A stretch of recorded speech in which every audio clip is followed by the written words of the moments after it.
नमस्कार, मैं हूं डॉक्टर चक्षु। अगर आप एक अल्सरेटिव कोलाइटिस के पेशेंट हैं तो आप अपनी तकलीफों से कितना परेशान हैं ये सिर्फ आप जानते हैं, क्योंकि इतनी दवाइयां आपकी चल रही हैं उसके बाद भी आप बेहतर नहीं हैं।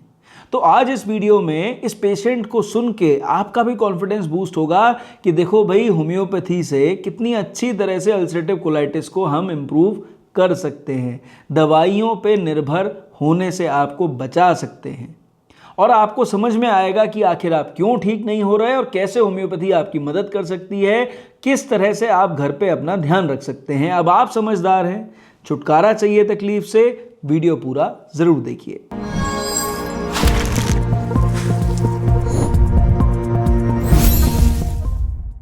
देखो, सबसे पहले आपको समझना पड़ेगा कि आखिर क्यों आपका अल्सरेटिव कोलाइटिस ठीक नहीं हो रहा है। ये बड़ा इंपॉर्टेंट सवाल है, जवाब समझिए। देखो भाई, अल्सरेटिव कोलाइटिस कोई आंतों के अल्सर की अकेली बीमारी नहीं है।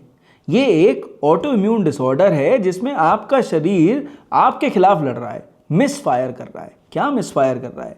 आपकी जो बड़ी आंत है, उसकी जो अंदर की लाइनिंग है, उसे आपका शरीर अपना दुश्मन समझ बैठा है, उसके खिलाफ लड़ रहा है, उससे रोज लड़ रहा है। इस चक्कर में उसमें रोज इन्फ्लेमेशन हो रहा है, रोज सूजन आ रही है। संग में क्या होता है कि ये जो गट एक्सेस आपका डिस्टर्ब हो गया ना, अब इसकी वजह से क्या हो रहा है कि आपकी बॉडी को समझ में नहीं आ रहा कि किस तरह से इस प्रॉब्लम को सॉल्व करें, और जो उसको अपना दुश्मन दिखता है वो दिखती है आपके पेट की बड़ी आंत। तो जो डेली उससे लड़ाई होती है, उस वजह से बार बार इन्फ्लेमेशन, क्योंकि वो इन्फ्लेमेशन कंट्रोल में नहीं आता है तो धीरे धीरे करके ब्लीडिंग शुरू हो जाती है, दर्द शुरू हो जाता है, परेशानी बढ़ जाती है और सिम्टम धीरे धीरे बढ़ते जाते हैं। अब क्योंकि रेगुलर इन्फ्लेमेशन है तो जो आपका बावल मूवमेंट है वो तेज हो जाता है, तो फिर ऐसे में लूज मोशंस आपको शुरू हो जाते हैं। अब एक चीज जो आपके पेट में हो रही है वो ये कि जो आपका गट माइक्रोबायोम है, जो बैक्टीरिया है आपके पेट के अंदर, उनके संग में कुछ ऐसा हो रहा है कि शरीर उनसे भी लड़ने की कोशिश कर रहा है, उन्हें भी मार दे रहा है, और उनको संग में ध्यान में रखते हुए बड़ी आंत की लाइनिंग है उससे भी लड़ाई कर रहा है। तो ये देखो, ये चीज़ें आपके साथ हो रही हैं और ऐसे में आप क्या कर रहे हो कि आप सिर्फ अपने लक्षणों का इलाज कर रहे हो, क्योंकि देखो, मॉडर्न मेडिसिन ये मान चुकी है कि अल्सरेटिव कोलाइटिस आपका ठीक नहीं होगा और हर दूसरा डॉक्टर आपसे यही कहेगा कि देखो भाई, दवाई आपको ज़िंदगी भर खानी है। और ऐसे में क्या होता है, हम लक्षणों को दबाते चले जाते हैं। ब्लीडिंग ज़्यादा हो रही है, उसे दबा दो। इन्फ्लेमेशन ज़्यादा हो रही है, उसे दबा दो। आपका म्यूकस ज़्यादा आ रहा है, उसे दबा दो। आपको फ्रीक्वेंसी ऑफ स्टूल यानी लूज मोशन ज़्यादा हो रहे हैं, उसे दबा दो। कोई भी दवा जो आपको दी जा रही है वो सिर्फ आपके लक्षणों को सप्रेस करने के लिए दबा के आपकी क्वालिटी ऑफ लाइफ को इम्प्रूव करने के लिए दी जा रही है। सिक्के के दो पहलू हैं। एक तरफ तो वो दवाइयाँ आपकी ज़िंदगी में क्वालिटी ऑफ लाइफ को इम्प्रूव करती हैं, लेकिन साथ ही साथ क्योंकि आप दवाई पर निर्भर हो तो आपका शरीर खुद हील अप नहीं हो पाता और आप दिन में 3-3 बार बहुत हैवी एंटी इन्फ्लेमेटरी या फिर स्टीरॉयडल दवाइयाँ खा रहे हो। और फिर आप जब हमसे पूछते हो ना, ये अल्सरेटिव कोलाइटिस ठीक क्यों नहीं हो रहा, तो फिर हमें ओपीडी में आपको ये समझाना पड़ता है कि देखो भाई, अल्सरेटिव कोलाइटिस का आप इलाज ही नहीं कर रहे हो, आप केवल अल्सरेटिव कोलाइटिस के लक्षणों का इलाज कर रहे हो। जिस तकलीफ के लिए आप जा रहे हो उस तकलीफ की आपको दवा दे दी जा रही है, और क्योंकि बॉडी में रिएक्शन बहुत तेजी से हो रहा है, और ऐसी सिचुएशन में कोई भी डॉक्टर आपकी क्वालिटी ऑफ लाइफ को मेंटेन करने के लिए जो उनके पास प्लान ऑफ ट्रीटमेंट है वो वही दे रहा है। इसमें उनकी भी कोई गलती नहीं है, क्योंकि उनके हिसाब से इस बीमारी में प्लान ऑफ ट्रीटमेंट यही है। तो देखो, रिवर्सल के बारे में कोई नहीं सोच रहा। आपकी बॉडी की जो रूट कॉज है, जिस वजह से अल्सरेटिव कोलाइटिस है, उस पर कोई बात नहीं कर रहा। क्या रूट कॉज है? आपका स्ट्रेस बहुत बड़ा रूट कॉज है।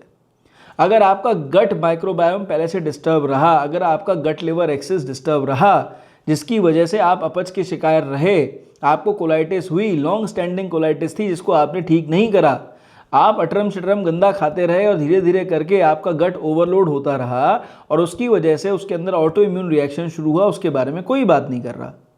और लाइफस्टाइल मॉडिफिकेशन के बारे में ज़्यादा चर्चा नहीं करते, क्योंकि उनके हिसाब से इससे कोई ज़्यादा लाभ नहीं होना है। अब अगर आपको लगता है कि ये सब चीज़ें आपके साथ भी हो रही हैं और अब आपका कॉन्फिडेंस हिल गया है कि दवाई ज़िंदगी भर खानी है, तो इन भैया की ज़रा बात थोड़ी सी सुन लो। हाँ जी पंडित जी, नमस्कार। कैसे हैं आप?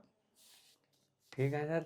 ठीक है जी जी। अब ये बताओ, आपको अल्सरेटिव कोलाइटिस की जो परेशानी थी, ये पहली बार कब पता चला कि अल्सरेटिव कोलाइटिस था? ये हमें पिछली साल फरवरी में पता चला था। और जब आप मेरे पास आए उस समय आपको क्या क्या परेशानी रहती थी? सर बहुत परेशानी रहती थी। एक तो कब्ज बना रहता था, लैट्रीन नहीं होती थी।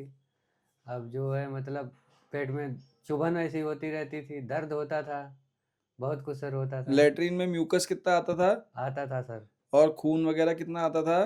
खून हल्का आता था। खून हल्का आता था। जी जी। लैट्रिन वाली जगह पे तुम्हें कोई परेशानी होती थी, दर्द होता था, उठने हाँ बैठने में दिक्कत होती थी? हाँ, दिक्कत होती थी सर। ठीक है। अब ये बताओ, तुम जब से मेरी दवाई खा रहे हो, पहले के मुकाबले तुम्हें कितना आराम है? सर 50% का आराम है। 50% का आराम है। जी। और जो तुम्हें दवाइयाँ दे रहे हैं, होम्योपैथी के अलावा कोई और दवा दी जा रही है यहाँ से?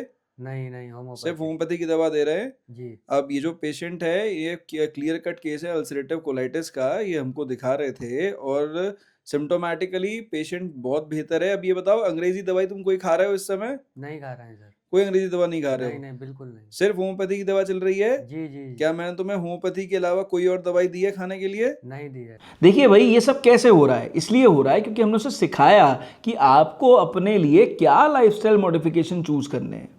भाई देखो, कुछ बातें आप क्लियरली समझ लो। अगर आप चाहते हो कि मेरे को अल्सरेटिव कोलाइटिस परेशान ना करे, तो दिनचर्या में बदलाव करना जरूरी है। सबसे पहले तो भाई अल्सरेटिव कोलाइटिस के पेशेंट्स रात में टाइमली सोना शुरू कर दो। आपको कितना भी काम हो, आपको कितनी भी परेशानी हो, कोई भी दिक्कत हो, आपको कम से कम 7 घंटे की एक अच्छी नींद चाहिए। वो नहीं मिलेगी, आपकी बॉडी हील अप नहीं करेगी, सेल्फ हीलिंग प्रोसेस शुरू नहीं होगा। नंबर 2, अगर आपको अल्सरेटिव कोलाइटिस है तो आपको समझना पड़ेगा कि इन्फ्लेमेटरी फूड से आपको दूर रहना है। अब देखो, हर मरीज के लिए ये अलग हो सकता है, लेकिन मेरे एक्सपीरियंस में मैंने देखा है कि ग्लूटेन और लैक्टोज यानी दूध से बनी चीजें और गेहूं का आटा पेशेंट को परेशान करता है। तो मैं हमेशा ये राय देता हूं कि देखो, रात में तो 100% गेहूं का आटा नहीं खाना है, दूध से बनी चीजें बिल्कुल नहीं खानी है, दूर रहना है उनसे। अगर आपको लगता है दूध से बनी चीज़ें कुछ खा सकते हैं और अगर आपको सूट करती हैं, तो आप दही पतला करके रायता या मट्ठा बना के ले सकते हो। इसके अलावा गाढ़ा दही नहीं खाएंगे, गाढ़ा पनीर नहीं खाएंगे, बिल्कुल एकदम मार्केट वाला पनीर बिल्कुल नहीं लेंगे। घी खा सकते हैं, घर का निकला हुआ दूध बिल्कुल नहीं पी सकते। रबड़ी तो बिल्कुल भूल जाओ। जो छेना होता है वो कभी कभी आप खा सकते हो अगर आपको सूट करता है तो। और ग्लूटेन यानी गेहूं के आटे से बनी चीज़ें, मैदा बिल्कुल नहीं खानी, गेहूं का आटा नहीं खाना रात में बिल्कुल किसी हालत में। एंड मोस्ट इंपॉर्टेंटली, दलिया आप कभी कभी खा सकते हैं अगर आपको सूट करे। सूजी अगर सूट करती है तो ले सकते हैं। तो जितनी भी चीज़ें हैं, अब चाहे वो बिस्किट हो गया, पैटीज़ हो गई, पास्ता हो गया, कुछ भी हो गया, देखो अगर वो बना है गेहूं के आटे से तो वो आपको नहीं लेना है, मैदा से बना है तो बिल्कुल नहीं लेना है। अगर आप ये नहीं करोगे तो आप कुछ भी कर लो, आप अपने इन्फ्लेमेशन को होने से नहीं रोक सकते। वो बार बार इन्फ्लेमेशन आपको होगा ही होगा। इसके अलावा तीसरा काम, आपको आइडेंटिफाई करना है कि जब जब मुझे तकलीफ हुई तब तब मैंने क्या खाया, ऐसी कौन सी चीज़ खाई जिसने मुझे ट्रिगर किया, जिसकी वजह से मुझे परेशानी हुई। और अगर वो रिपीटेटिव है, यानी मैं हर बार ये चीज़ खा रहा हूँ और इसे खाने से दिक्कत हो रही है, चाहे उसके खाना बनाने का तरीका अलग क्यों ना हो, तो उसको बिल्कुल दूर रखो खुद से कम 6 महीने। 6 महीने बाद धीरे धीरे करके आप उसे इंक्लूड कर सकते हो। वो भले ही एलर्जिक ना हो, पर इंटॉलरेंट आपके लिए ज़रूर है। मोस्ट इंपॉर्टेंटली आपको समझना है, आपका मेथड ऑफ कुकिंग गलत भी हो सकता है। आपको ऐसा खाना खाना है जो बिल्कुल सॉफ्ट हो, क्योंकि आपकी आंतें तो आपके खिलाफ काम कर रही हैं। तो अगर आपको रोटी खानी है, आप कोशिश करो आप गीली सब्जी के संग खाओ, भिगो के खाओ। आपको चावल खाने हैं, आप खा सकते हो, कोई दिक्कत नहीं है, आप घुटे हुए खाओ। मिलेट्स आपको ज़्यादा खाने हैं, मिलेट्स आपके लिए बहुत फ़ायदेमंद है। कोडो मिलेट आपके लिए बहुत अच्छा है। कुछ नहीं तो जो हमारे जो व्रत में चावल इस्तेमाल होते हैं, आप वो व्रत वाले चावल इस्तेमाल कर सकते हो। लाल चावल कहते हैं कुछ लोग उसको, कुछ छोटे चावल कहते हैं, वो आप उसे इस्तेमाल कर सकते हो, है ना। तो कहने का मतलब यह है, जितना मिलेट आपकी बॉडी में जाएगा, कोडो मिलेट है, क्विनोआ है और अलग अलग तरह के मिलेट्स हैं, आप वो लीजिए, वो आपके लिए अच्छा है। फूड को चूज करिए, eat for taste not for waste. अगर आपको लगता है कि ज़्यादा खाने से मेरा फ़ायदा है, तो मैं आपको बता दूं आपका नुकसान है।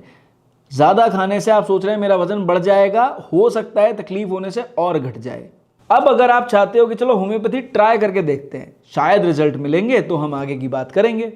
तो भाई मैं आपसे क्लियरली कहूँगा, 3 दवाइयों पे चर्चा करते हैं जो अल्सरेटिव कोलाइटिस के पेशेंट के घर में होम्योपैथिक मेडिसिन ज़रूर रहनी चाहिए। पहली मेडिसिन है पोडोफाइलम। अगर आपको बहुत ज़बरदस्त डायरिया होता है, गशिंग डायरिया है, थकान हो जाती है, बार बार डायरिया हो रहा है, फ्रीक्वेंट लूज मोशंस हैं और आपकी जो कंडीशन है वो आपके कंट्रोल में नहीं है, स्पेशली लूज मोशन की कैटेगरी में जिसमें म्यूकस भी आ रहा हो, थोड़ा ब्लड भी आ रहा हो, लेकिन गशिंग बिल्कुल वाटरी डायरिया है, पानी जैसा, पेचेस जैसी छूट गई, उस सिचुएशन में पोडोफाइलम बहुत बढ़िया दवा है। 30 पोटेंसी में लेंगे, 2 बूंद दवा 2 चम्मच पानी में डालेंगे और आप ज़रूरत पड़ने पर आधे आधे घंटे पर रिपीट कर सकते हैं। इतनी प्रॉब्लम नहीं है, लेकिन एक टेंडेंसी है फ्रीक्वेंट मोशन की, तो आप 2 से 3 हफ्ते तक सुबह शाम या सुबह दोपहर शाम इस दवा को लीजिए। आपको फ़र्क आए तो फ़ौरन डॉक्टर को दिखा के प्रॉपर दवा लीजिए। दूसरी दवा में हम 2 बायोकेमिक्स पर चर्चा करेंगे जो आपको ज़रूर लेनी है। पहली हो गई नाइट्रम फॉस्फेट, दूसरी हो गई फेरम फॉस्फेट। भाई देखो, बायोकेमिक्स ना शरीर में हीलिंग बहुत अच्छा करती हैं। अगर आपको म्यूकोसल इन्फ्लेमेशन ज़्यादा हो रहा है, ब्लड लॉस ज़्यादा हो रहा है, एनीमिक आप हो रहे हो, इन्फ्लेमेशन रिड्यूस नहीं हो रहा, आपकी रिकवरी नहीं हो रही, तो नाइट्रम फॉस्फेट, फेरम फॉस्फेट घर में ला के रख लो, क्या दिक्कत है। बायोकेमिक है भैया, 4 गोली दिन में 3 बार रेगुलर खाओ, कम से कम 4 से 8 हफ्ते रेगुलर इस दवा को लो, खुद देखना आपको फर्क देखने को मिलेगा। कम मिलेगा, ज़्यादा मिलेगा, पर ज़रूर मिलेगा, क्योंकि ये आपके कॉज पे काम करती है। स्वेलिंग को कम करती है, ब्लीडिंग को रिड्यूस करती है, अनीमिया होने से बचाती है। बहुत अच्छी दवा है, ज़रूर लेनी चाहिए। मुंह में डालें और चूस लें, 4-4 गोली दोनों की दिन में 3 बार, फर्क ज़रूर दिखाई देगा। तीसरी दवा हो गई होल्हेरिना एंटी डाइजेंट्रिका यानी कुर्ची। देखो भाई, कुर्ची बहुत अच्छी दवा है, एक इंपॉर्टेंट मदर टिंचर है, और ये स्पेशली उन पेशेंट्स के लिए है जो डायरियल टेंडेंसी से परेशान हैं। और गशिंग डायरिया तो होता ही है, लेकिन म्यूकस बहुत ज़्यादा आता है, इंडाइजेशन के शिकार हैं, इंप्रूवमेंट नहीं मिलता है, और गट फ्लोरा उनका इम्बैलेंस हो गया है। तो अगर ऐसी चीज़ें हो रही हैं तो आपको होल्हेरिना एंटी डाइजेंट्रिका का मदर टिंचर ज़रूर यूज़ करना है। आप कुछ ना करें, केवल आंख बंद करके 5 बूंद दवा दिन में 3 बार आधा कप पानी में डाल के लें, और इसे कम से कम 4 से 6 हफ्ते कंटिन्यू करें, और आप खुद रिजल्ट देखेंगे। तो मैं आशा करता हूं कि अब आपको समझ में आ गया होगा और आपके चक्षु नेत्र खुल गए होंगे कि भैया देखो, दवाइयाँ और भी हैं, पर ये दवाई सिर्फ इसलिए बताई गई कि आपको होम्योपैथी पे विश्वास बढ़े जब आपको सिम्टोमेटिक रिजल्ट मिले। और देखो भाई, हम हर मरीज सही नहीं कर सकते, हम ठाकुर जी नहीं हैं, लेकिन अगर हम 70% पेशेंट की मदद कर पा रहे हैं तो इसलिए कि हमारी सोच सही है, और हम पेशेंट को ये बताना चाहते हैं कि भाई आपका समर्पण ज़रूरी है, तभी रिकवरी है। सिर्फ सिम्टोमेटिक इलाज से काम जिंदगी भर नहीं चलना है। तो अगर आप इस जानकारी से संतुष्ट थे, कुछ कॉन्फिडेंस बढ़ा हो, चैनल पर पहली बार आए थे, सब्सक्राइब कर जाएं, रेगुलर वीडियोस देखते हैं भैया थम्स अप दे जाएं। अल्सरेटिव कोलाइटिस से परेशान हैं तो मैं और मेरी टीम आपकी पूरी केयर करने के लिए रेडी है। व्हाट्सएप पर मेरे स्टाफ के लिए केयर लिख के भेजें, हम आपकी पूरी सहायता करेंगे। इस वीडियो में सिर्फ इतना। मेरी तरफ से नमस्कार, थैंक यू एंड जय हिंद।